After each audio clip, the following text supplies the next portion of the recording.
Shalom, selamat pagi Ibu Bapak Saudara yang terkasih dalam Tuhan kita Yesus Kristus. Saat ini kita patut mengucap syukur di hadirat Tuhan untuk pemeliharaan Tuhan di sepanjang malam istirahat kita dan bersyukur untuk hari baru yang Tuhan Yesus karuniakan. Saya Pendeta Filia Astrid Emma Yurubeli Lopis, Ketua Majelis Jemaat di GPIB Jemaat Panampa Kepayang Kalbar. Saat ini bersama dalam program Morning Call, kita akan mengawali hari dan mari kita berdoa.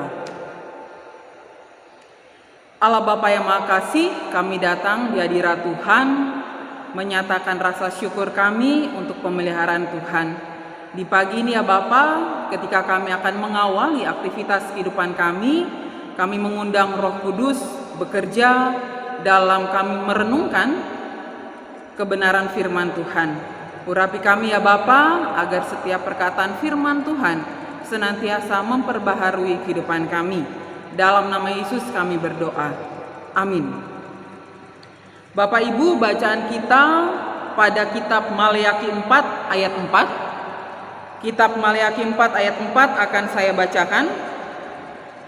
Ingatlah kepada Taurat yang telah kuperintahkan kepada Musa hambaku di Gunung Horeb untuk disampaikan kepada seluruh Israel, yakni ketetapan-ketetapan dan hukum-hukum. Demikian pembacaan firman Tuhan. Ibu Bapak, Saudara yang dikasihi oleh Tuhan kita Yesus Kristus, ketika kita bangun di pagi hari, semua kita pasti berharap kita dapat melewati hari ini dengan keadaan baik, entah dalam pekerjaan, dalam mengurus keluarga, ataupun kegiatan-kegiatan lainnya. Semua memiliki harapan yang sama, tapi hanya sebagian yang memahami bahwa untuk memperoleh kebaikan itu ada dasar yang tidak boleh dilewatkan. Ada dasar yang harus terus-menerus dilakukan, yakni perjumpaan dengan Tuhan. Doa dan firman itulah dasar kehidupan kita.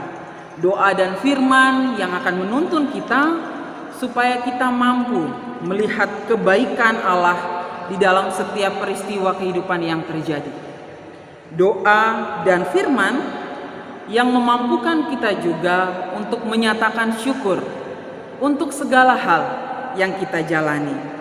Nah, kembali pada apa yang sudah disampaikan, bahwa tidak semua orang percaya, memahami dan memaknai pentingnya doa dan firman sebagai dasar kehidupan. Kondisi ini bukan hal yang baru.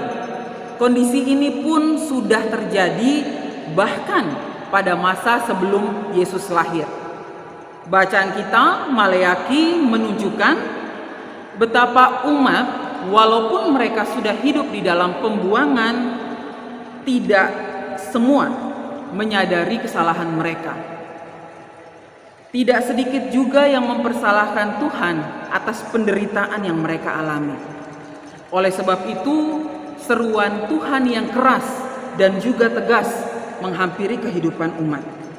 Sudah disampaikan dari awal umat terbentuk bahwa ketika mereka hidup di dalam kesetiaan kepada Allah, maka penyertaan Tuhan akan mutlak dalam kehidupan mereka. Namun yang terjadi, Israel sering menunjukkan ketidaksetiaan hingga hukum Taurat hadir di tengah-tengah kehidupan bangsa Israel. Hukum Taurat yang diberikan supaya kehidupan umat semakin terarah kepada kebenaran Tuhan. Dan hukum Taurat ini tidak ada batas kadaluarsanya. Jadi dari zaman hukum Taurat diberikan sampai kepada zaman Maleakhi, hukum Taurat punya kekuatan untuk menuntun kehidupan umat. Makanya diingatkan kembali kepada umat. Bahkan sampai pada zaman kita saat ini, hukum Taurat masih punya kekuatan untuk mengarahkan kehidupan setiap orang percaya. Makanya di dalam pelajaran agama Kristen atau di dalam ibadah minggu pelayanan anak, hukum Taurat ini menjadi materi khusus. Anak-anak wajib tahu supaya kehidupan mereka senantiasa terarah hanya kepada kebenaran Allah. supaya mereka punya dasar yang benar. Hari ini kita semua kembali diingatkan akan hukum Taurat yang mungkin diabaikan atau bahkan terlupakan oleh sebagian kita. Mari kita ingat kembali poin-poin penting tentang kasih kepada Allah, kasih kepada sesama yang terurai di dalam hukum Taurat. Setelah mengingat, marilah kita menata kembali kehidupan kita. Kita perbaiki lagi hubungan kita dengan Allah. Kita coba untuk mendisiplinkan diri dengan teratur berjumpa dengan Tuhan. Kita juga memperbaiki hubungan pribadi kita dengan sesama. Mungkin masih ada amarah, mungkin masih ada dendam, mungkin masih ada perasaan kecewa. Hapuskan semuanya itu karena buahnya pasti dosa. Ibu bapak, saudara yang dikasihi Tuhan, ketika kita memiliki kerinduan supaya jalan kehidupan kita ini baik adanya, mari kita jadikan firman Tuhan itu sebagai dasar. Ingat, ketika hubungan kita harmonis dengan Tuhan, juga hubungan kita harmonis dengan sesama, yakin kebaikan-kebaikan Tuhan pasti melingkupi seluruh kehidupan kita, baik dalam kehidupan keluarga, dalam persekutuan, semua pasti baik adanya karena Tuhan beserta. Amin. Mari kita bersatu dalam doa. Allah Bapa yang Maha Kasih, kami mengucap syukur untuk sapaan firman Tuhan di pagi ini yang senantiasa mengingatkan kami untuk melakukan segala sesuatu hanya sesuai dengan kebenaran firman Tuhan. Mampukan kami ya Bapa, agar kami dapat memiliki hubungan yang harmonis dengan Tuhan, juga hubungan yang harmonis dengan sesama, sehingga kebaikan-kebaikan yang daripada Tuhan senantiasa melingkupi seluruh kehidupan kami. Terima kasih ya Bapa, kami serahkan aktivitas kehidupan kami hari ini.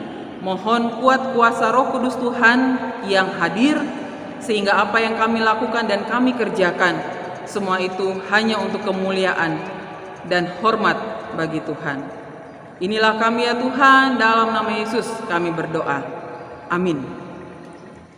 Ibu bapak, saudara yang dikasihi Tuhan, sahabat GPIB, kiranya hati kita selalu terbuka untuk menerima kebenaran firman Tuhan. Selamat beraktivitas, selamat menjalani hari ini. Tuhan Yesus senantiasa memberkati. Shalom.